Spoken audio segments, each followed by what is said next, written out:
जय माता दी दोस्तों। माता रानी आप सब पर अपनी कृपा बनाए रखे। इन्हीं कामनाओं के साथ आज हम इस वीडियो में बताएंगे कि हम कलश का विसर्जन किस दिन करें, माता की चौकी किस दिन हटाएं, कलश पर रखे हुए नारियल का क्या करें, कलश के अंदर रखी हुई सामग्री का क्या करें और जो हमने माता को सुहाग चढ़ाया है उसका क्या करें। संपूर्ण जानकारी हम इस वीडियो में आपको बताएंगे। तो चलिए दोस्तों हम आपको बताते हैं।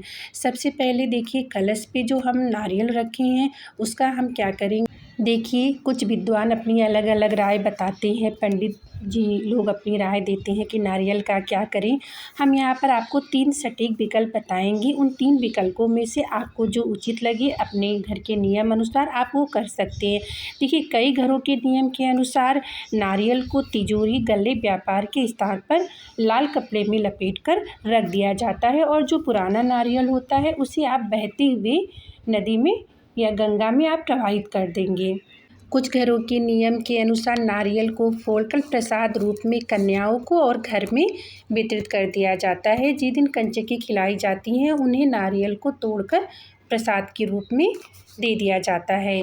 तो देखिए कुछ विद्वान का कहना ये भी है कि नारियल को आप भगवान का, उसमें सभी देवताओं का वास होता है। वो एक तरह से हम 9 दिन उनकी पूजा करते हैं तो वो भगवान के, हमारे देवी देवताओं के साक्षी हो जाते हैं, उसमें शक्ति का वास हो जाता है।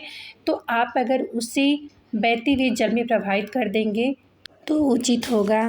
व्यक्तिगत रूप से हम राय देंगे दोस्तों कि ये बात सच है कि आप नारियल को वो पूजनीय हो जाता है तो उसे हम कोशिश करें कि हम उसे किसी गंगा नदी में ही प्रवाहित कर दें। बाकी दोस्तों देखिए आपके घरों का जो नियम है, नियम को तो बदल नहीं सकते। आप अपने नियम अनुसार आपको जो उचित लगे आप वो कर सकते हैं। अब हम आगे बताएंगे कि देखिए अष्टमी और नवमी के दिन अगर हमारा हवन और कन्या पूजन हो जाता है तो हम कलश को उस स्थान से थोड़ा सा हम हटा देंगे, यानी कि थोड़ा सा हम उसको दूर रख देंगे। तो उसके बाद देखिए हमें विसर्जन तो हमें 10वीं तिथि को ही करना है और माता की चौकी भी हमें 10वीं तिथि को ही हटाना है। देखिए इस बार माता का आगमन पूरे 10 दिन का है तो अष्टमी और नवमी को हम पूजते हैं। तो हम अष्टमी और नवमी को न तो कलश का विसर्जन करेंगे न माता की चौकी हटाएंगे। हम 10वीं दिन यानी दशहरा के दिन ही हम कलश का विसर्जन और माता की चौकी हटाएंगे। पूरे 9 दिन हम माता को अपने घर में विराजमान करेंगे। 10वें दिन ही हम उनका विदाई करेंगे और विसर्जन करेंगे। कुछ घरों में देखिए नियम है कि वो अष्टमी और नवमी को हवन और कन्या पूजन के बाद माता की चौकी हटा देते हैं और कलश का विसर्जन कर देते हैं, लेकिन ये बिल्कुल नहीं करना है। उन्हें दशहरी वाले दिन ही कलश को विसर्जन करना है और माता की चौकी हटानी है। तो दोस्तों देखिए इस तरह से हमने कलश और माता की चौकी की विसर्जन की जानकारी आपको दे दी। अब हम बताएंगे कि कलश के पानी का क्या करें। कलश के पानी को हम पूरे घर में छिड़काव कर देंगे। बचे हुए पानी को हम किसी भी पेड़, नीम या आम का हो, उसमें हम डाल देंगे और उसके अंदर की सामग्री हल्दी है, सुपारी है, सिक्का है, इसको हम हल्दी और सुपारी को हम अपनी तिजोरी में रख देंगे। ये शुभ होता है लक्ष्मी वृद्धि के लिए। और उसके बाद जो हम कलश के नीचे चावल रखते हैं उसे हम पक्षियों को डाल देंगे।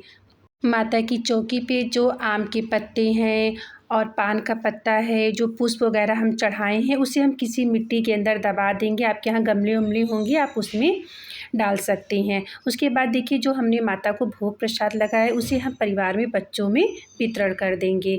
इसके बाद देखिए अगर आपने प्रतिमा रखी है या आप मिट्टी की माता की मूर्ति रखी है तो उसे आप जल में विसर्जन कर सकती हैं। माता जी की फ़ोटो है तो आप उसे पोंछकर आप अपने मंदिर में स्थापित कर सकती हैं। इसके बाद देखिए दोस्तों जो हमने सुहाग चढ़ाया है माता जी को, देखिए सुहाग ऐसी चीज़ है कि आप जितना बांटेंगे उतना आपको मिलेगा, बढ़ेगा। तो आपको सुहाग आप अपने ले लीजिए, अपने घर में दे दीजिए। उसके बाद आप मंदिर में भी सुहाग दान कर सकते हैं, किसी पंडिताइन ब्राह्मणी को दान दे सकते हैं दक्षिणा के साथ। इस तरह से दोस्तों हमने आपको कलश की, चौकी की और सुहाग की कैसे क्या करना है पूरी जानकारी आपको हमने दे दी है। अगर हमारी जानकारी आपको थोड़ी बहुत भी अच्छी लगी दोस्तों तो प्लीज़ लाइक और कमेंट्स कर दीजिएगा। जय माता दी।